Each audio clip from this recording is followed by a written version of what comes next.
Bayangkan satu keputusan militer yang salah, dan seluruh Timur Tengah langsung terbakar. Iran kini mengirim peringatan paling keras dalam beberapa tahun terakhir. Jika Amerika Serikat atau Israel berani campur tangan, balasan tidak akan terbatas. Pangkalan militer, kepentingan strategis, semuanya akan menjadi sasaran. Dunia pun menahan nafas, karena konflik ini bisa berubah menjadi perang besar kapan saja. Ketegangan Iran versus Amerika Serikat Israel kini berada pada fase yang jauh lebih berbahaya dibandingkan sebelumnya. Pernyataan keras dari Teheran menegaskan bahwa setiap intervensi militer Amerika Serikat atau Israel akan memicu balasan langsung dan luas.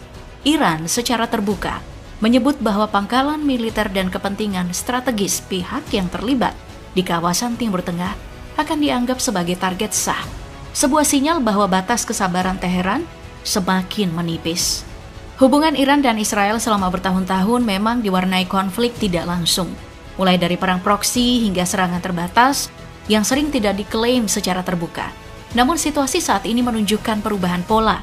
Ancaman kini disampaikan secara terang-terangan, seolah menandai kesiapan menuju konfrontasi yang lebih terbuka.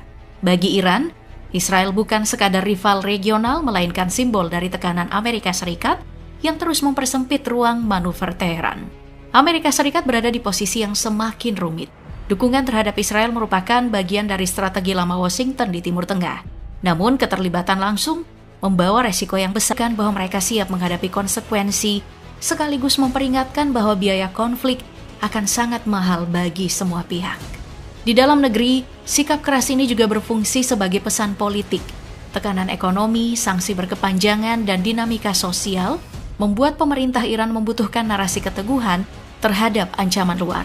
Sejarah menunjukkan bahwa dalam situasi seperti ini, Iran kerap mempersalah perhitungan menjadi ancaman terbesar.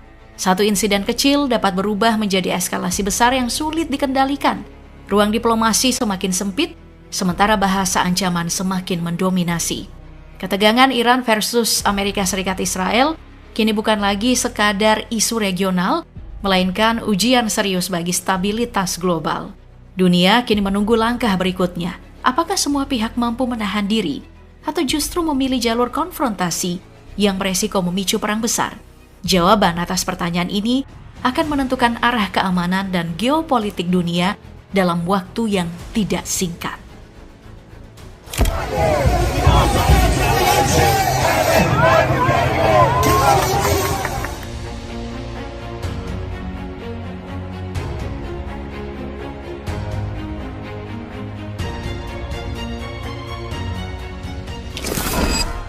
Pada 3 Januari 2026, Amerika Serikat melancarkan operasi militer langsung di Venezuela yang berujung pada penangkapan Presiden Nicolas Maduro oleh pasukan Amerika Serikat.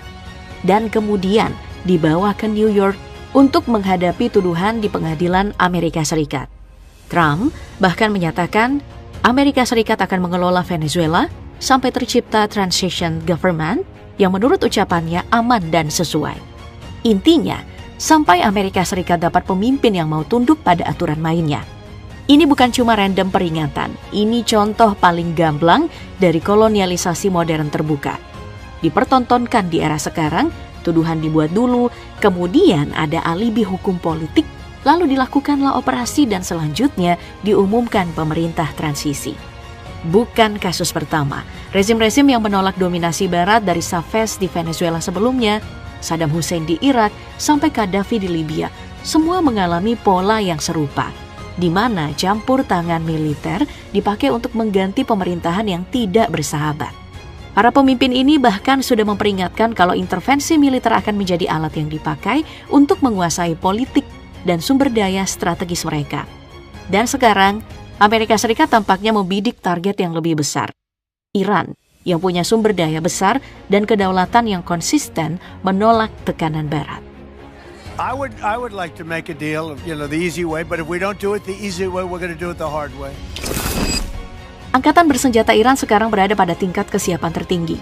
Ratusan unit Korps Garda Revolusi Islam dan militer reguler ditempatkan dalam status siaga penuh, merespon ancaman yang mereka nilai nyata dari Amerika Serikat dan Israel. Bahkan, Panglima Militer Iran, Jenderal Amir Hatami, tidak lagi berbicara defensif. Ia secara terbuka menyatakan Iran siap menyerang lebih dulu jika ancaman berubah menjadi aksi. Pertanyaannya, apakah Iran benar-benar siap? Jawabannya tegas, iya. Amir Hatami menegaskan Iran hari ini jauh lebih kuat dibanding periode sebelumnya. Beberapa bulan pasca Perang 12 Hari, Teheran merilis rekaman kesiapan operasional yang mereka sebut sebagai kota rudal dan drone. Infrastruktur ini tidak sekadar gudang senjata, tapi jaringan bawah tanah yang sudah terpasang, terhubung ke jalur komando, dan bisa meluncurkan serangan tanpa mobilisasi terbuka yang mudah terdeteksi. Latihan militer pun digelar tanpa henti. Sejak Desember, Angkatan Laut IRGC memulai rangkaian latihan intensif. Sistem pertahanan udara termasuk Nawab, Majid, dan Mishak dikerahkan dalam skenario peperangan elektronik. Ini menandakan Iran bukan cuma bersiap menembak, tapi juga bertahan dari serangan udara modern. Tidak berhenti di dalam negeri, latihan gabungan skala besar kembali digelar di Azerbaijan. Negara-negara organisasi kerjasama Shanghai termasuk Iran, China, dan Rusia ikut ambil bagian dalam latihan kontra terorisme bersama.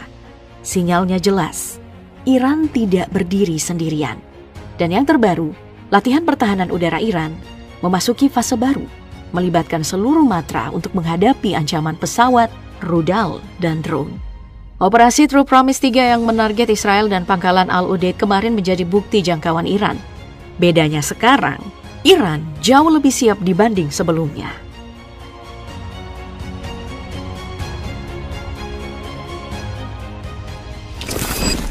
Iran sebenarnya bukanlah target dadakan. Blueprint-nya sudah lama ada.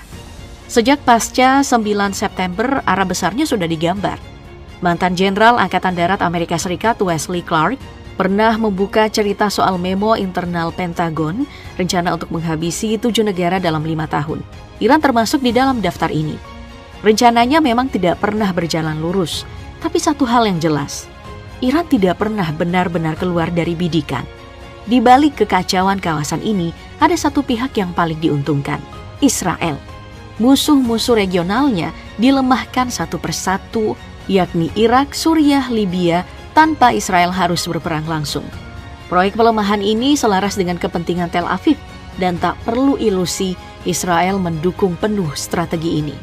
Iran memang tidak diserang secara frontal, tapi tekanannya jauh lebih halus dan panjang, yakni sanksi finansial, minyak, perbankan, teknologi. Ekonomi dipersempit, ruang gerak dipersekusi. Perlahan pun, tekanan ekonomi berubah jadi krisis sosial. Lalu narasi pun digeser, negara gagal melindungi rakyatnya, protes pun meledak. Pemerintahan Iran menghadapi gelombang protes anti pemerintah yang dilaporkan muncul setidaknya 17 dari 31 provinsi. Dan dalam logika operasi Amerika, momen seperti ini bukan untuk diredam, tapi dimanfaatkan. Rezim yang terganggu dianggap lebih rapuh, lebih mudah ditekan, dan lebih siap dipukul. Apakah ini cuma spekulasi? Tidak sepenuhnya. Ada laporan pergerakan pesawat militer Amerika Serikat, C-17 Globemaster, sampai AC-130J mendarat di pangkalan udara Eropa, khususnya Inggris, pasca operasi Venezuela. Dugaan yang berkembang, pesawat ini membawa helikopter dan logistik satuan khusus Night Stalker, unit elit yang sering dipakai untuk misi penangkapan target bernilai tinggi dan operasi rahasia jarak jauh. Spekulasinya, unit ini sedang disiapkan untuk skenario Iran. Pola ini diperkuat oleh kerja media mainstream. Volume pemberitaan pun diperbesar, headline diulang-ulang, sudut pandang diseragamkan, rezim pun melemah, rakyat melawan. Visual yang dipilih pun spesifik, kerusuhan, bentrokan, simbol anti-rezim. Bahkan, muncul tudingan, jurnalis BBC dan media lain diminta menghindari istilah penculikan saat Maduro ditangkap, diganti dengan kata yang lebih legal seperti penahanan. Ya, tujuannya jelas, legitimasi operasi dan menjadikannya presiden. Di Washington dan Tel Aviv, narasi yang didorong satu, rezim Iran diambang kehancuran. Sementara Iran membangun kontra narasi. Teheran menuding CIA dan Mossad tidak menciptakan kemarahan dari nol, tapi menunggangi keresahan yang sudah ada. Bukti yang mereka ajukan, pesan bahasa Persia dari akun X Mossad yang mendorong demonstran bertindak, temuan senjata api baru di rumah perusuh, sampai penangkapan agen Mossad selama protes. Dan disinilah pertanyaannya menggantung. Ini gejolak internal atau fase lanjutan dari operasi lama yang sedang dijalankan ulang.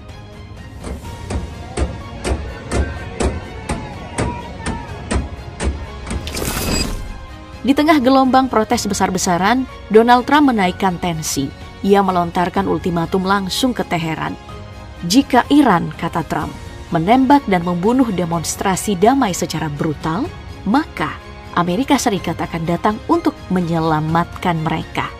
Bukan sekadar retorika, Trump menegaskan satu frasa kunci, lock and loaded, bahasa militer yang berarti kesiapan tempur penuh. Pesannya jelas, ini bukan ancaman kosong. Ini sinyal kalau opsi perang sudah berada di meja. Dan sinyal itu kembali mengeras, semakin mengeras, setelah Trump kembali bertemu Perdana Menteri Israel Benjamin Netanyahu. Pertemuan ini dibaca banyak pihak sebagai konsolidasi politik dan militer, menegaskan keselarasan langkah Washington Tel Aviv dalam menghadapi Iran. Bagi Teheran ini bukan sekadar tekanan diplomatik, ini peringatan langsung. Dan respon Iran pun sangat cepat. Bukan klarifikasi, bukan kompromi. Iran menaikkan status ke siaga 1. Sebuah penanda kalau Iran siap menghadapi kemungkinan terburuk, perang jilid kedua yang bisa meledak kapanpun.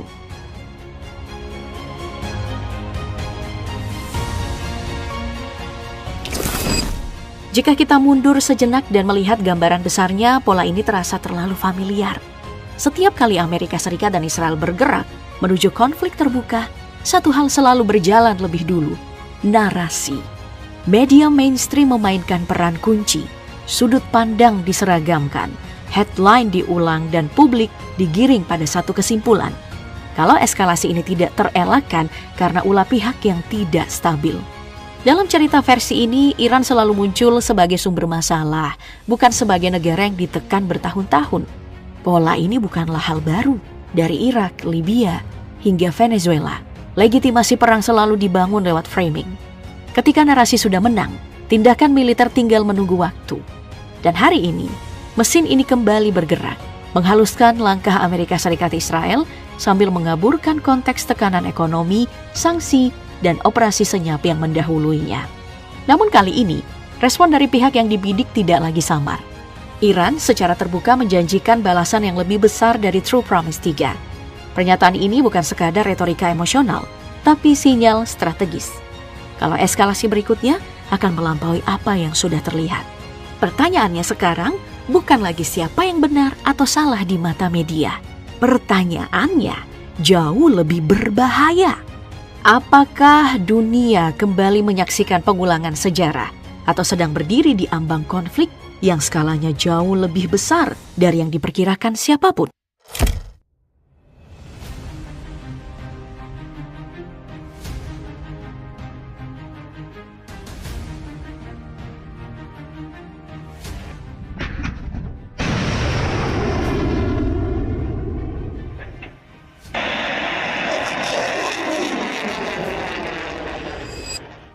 Tiga kekuatan besar Barat memilih jalan konfrontasi. Serangan dilancarkan secara masif tanpa kompromi dengan satu harapan, Iran runtuh di bawah tekanan. Namun kalkulasi itu meleset, alih-alih goyah, Iran justru menunjukkan bahwa kemauan politik dan daya tahannya tidak bisa dipatahkan hanya lewat perang terbuka.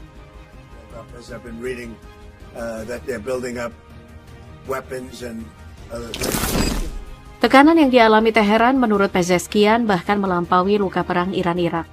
Saat itu musuh terlihat jelas, garis serangan terbaca dan balasan bisa diarahkan secara langsung. Kondisi sekarang jauh lebih rumit. Iran dikepung dari berbagai arah sekaligus. Bukan hanya lewat ancaman militer tetapi juga melalui tekanan ekonomi, infiltrasi budaya, manuver politik hingga isu keamanan. Semua dirancang untuk menekan, melemahkan, dan memaksa Iran ke sudut paling sempit. But we appreciate you being here and we are a friend of Israel, as you know. Pernyataan keras itu disampaikan Pezeskian tepat menjelang agenda penting, kunjungan Perdana Menteri Israel Benjamin Netanyahu ke Amerika Serikat. Dalam lawatan tersebut, Netanyahu disebut akan memaparkan langsung kepada Presiden Donald Trump berbagai opsi terkait kemungkinan serangan lanjutan terhadap Iran. Kekhawatiran utama mereka adalah 1. Teheran diduga mulai menghidupkan kembali fasilitas produksi rudal balistik dan memperbaiki sistem pertahanan udara yang rusak. akibat konflik Juni lalu. Sure that you articulate correctly what the president's vision is. You can ask. Bagi banyak negara, kabar semacam ini biasanya menjadi alarm untuk segera menurunkan tensi lewat jalur diplomasi. Namun Iran mengambil arah yang berbeda. Bukannya melunak, Presiden Pezeshkian justru menaikkan nada. Ia menegaskan bahwa Iran hari ini jauh lebih kuat dibandingkan perang sebelumnya.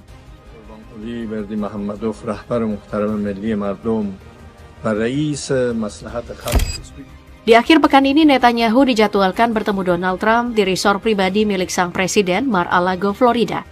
Dalam pertemuan itu, Perdana Menteri Israel tersebut dikabarkan akan menekan Washington agar mengambil langkah militer yang lebih agresif terhadap Iran. Fokusnya kali ini bukan sekadar simbolik, melainkan langsung mengarah ke program rudal Teheran. Sebuah sinyal bahwa peluang agresi bersama Israel dan Amerika kembali terbuka.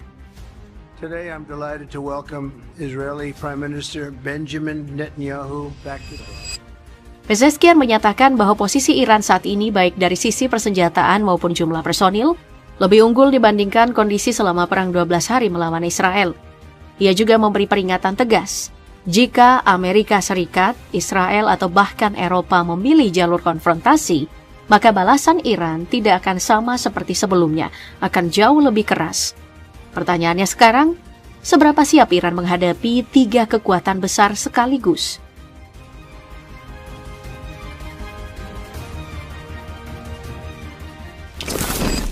Namun peningkatan yang paling mengkhawatirkan justru datang dari sektor hulu ledak.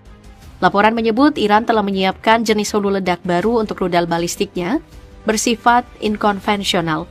Tidak lagi sekadar konvensional, hulu ledak ini dikaitkan dengan unsur kimia dan biologis yang dirancang untuk rudal jarak jauh. Langkah ini disebut sebagai respon langsung atas kegagalan hulu ledak standar Iran menembus sistem pertahanan Israel selama konflik Juni lalu. Allahu Akbar, Allahu Akbar, Allah makin, Allah makin, Allah makin, Allah makin, Allah makin, Allah makin, Allah makin. Harus diakui, pasca perang 12 hari, Iran bergerak tanpa rem. Meski baru saja berhadapan langsung dengan Israel dan Amerika Serikat, Teheran dilaporkan berhasil memulihkan sekitar 2.000 unit rudal balistik berat dalam waktu kurang dari 6 bulan. Varian terbaru rudal tersebut kini menggunakan bahan bakar padat yang lebih stabil, sekaligus dibekali kemampuan manuver di fase terminal, fitur yang dirancang khusus untuk mengacaukan radar dan sistem pencegatan lawan.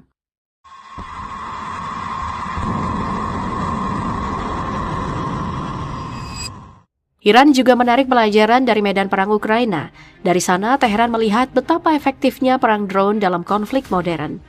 Hasilnya, drone Shahid dimodifikasi dengan kemampuan jamming yang jauh lebih kuat, dirancang khusus untuk mengacaukan radar dan sistem pertahanan udara lawan. Di saat yang sama, Iran tidak mengendurkan satu aspek penting lain, perang cyber. Anggaran pertahanan digital terus ditingkatkan dengan tujuan melancarkan serangan balasan terhadap infrastruktur cyber Israel yang oleh Teheran dianggap sebagai garis depan pertempuran era modern.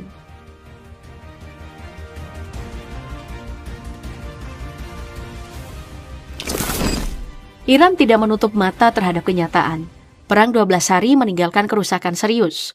Amerika Serikat dan Israel saat itu bergerak bersama menggempur Iran dengan kekuatan besar. Di sisi lain, Teheran hanya mengandalkan kemampuan domestik, senjata buatan sendiri, sumber daya sendiri, dan tekad untuk bertahan. Namun jika konflik kembali pecah, kondisinya tidak lagi sama. Pasca perang singkat itu, Iran melakukan evaluasi menyeluruh, merombak strategi, sekaligus mengisi ulang dan memperkuat kembali persenjataan mereka.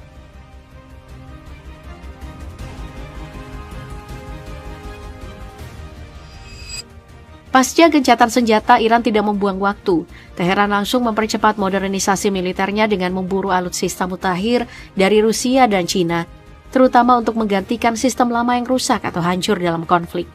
Kedekatan politik dan militer dengan dua negara tersebut membuka jalan bagi Iran untuk mengakses persenjataan canggih, termasuk pesawat tempur yang selama ini sulit mereka dapatkan. Pada September 2025, sejumlah laporan memastikan kehadiran jet tempur MiG-29 yang ditempatkan di Shiraz, lalu disusul kedatangan Sukhoi Su-35 generasi keempat. Nah, langkah ini menjadi lompatan besar bagi Angkatan Udara Iran yang selama puluhan tahun bertumpu pada armada peninggalan era Perang Dingin.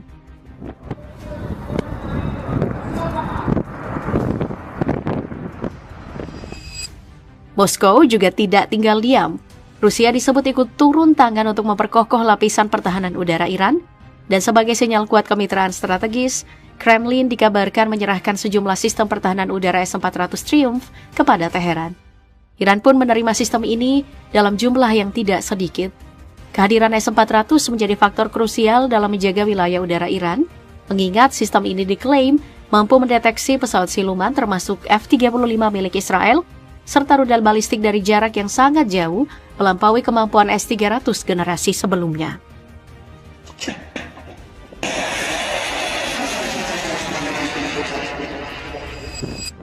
Skala pengadaan jet tempur dari Rusia pun terbilang signifikan. Iran disebut telah menerima setidaknya 16 unit Su-35 dengan rencana pengiriman lanjutan mencapai 48 hingga 50 unit.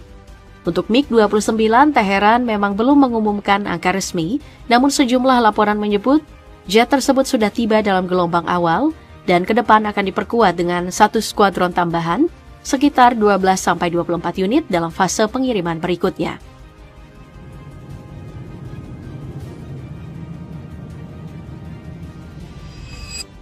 Penguatan Iran tidak berhenti di udara. Dari mitra strategisnya, Teheran juga memperoleh sistem pertahanan udara. Salah satu yang paling disorot adalah sistem rudal HQ-9 dari Cina. Meski masih menunggu konfirmasi intelijen penuh, laporan yang beredar menyebut sistem ini memiliki kemampuan sekelas Patriot milik Amerika Serikat atau S-300 buatan Rusia. Nah, jika benar, maka lapisan pertahanan udara Iran akan jauh lebih solid dan semakin menyulitkan setiap upaya agresi, baik dari Israel, Amerika Serikat, maupun negara-negara Eropa.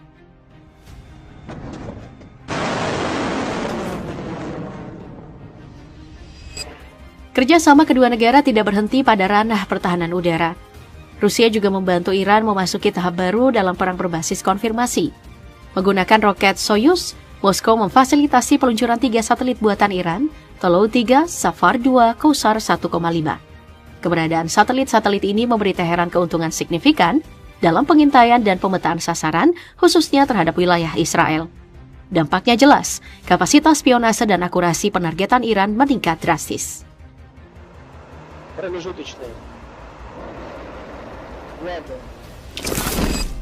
Kenaikan kapabilitas Iran tentu tidak luput dari perhatian Israel. Tel Aviv merespon dengan nada yang keras. Perdana Menteri Benjamin Netanyahu mengeluarkan peringatan terbuka setelah laporan intelijen menunjukkan aktivitas pembangunan ulang di fasilitas rudal Parchin dan Shahrod yang sebelumnya mengalami kerusakan akibat serangan Juni lalu. Dalam pernyataannya, Netanyahu menegaskan bahwa Israel memantau secara detail latihan militer Garda Revolusi Iran, sekaligus mengancam bahwa setiap langkah ofensif akan dibalas dengan serangan yang sangat keras dan bersifat menghancurkan.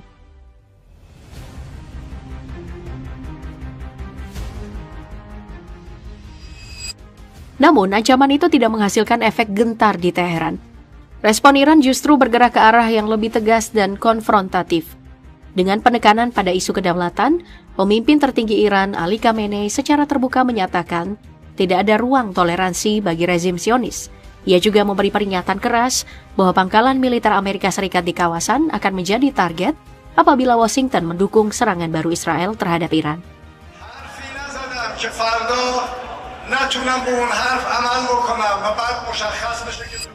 Nada serupa juga disampaikan oleh Menteri Luar Negeri Iran, Abbas Araghchi. Ia menyebut gencatan senjata yang berlaku saat ini hanyalah kondisi de facto yang tercipta akibat tekanan internasional.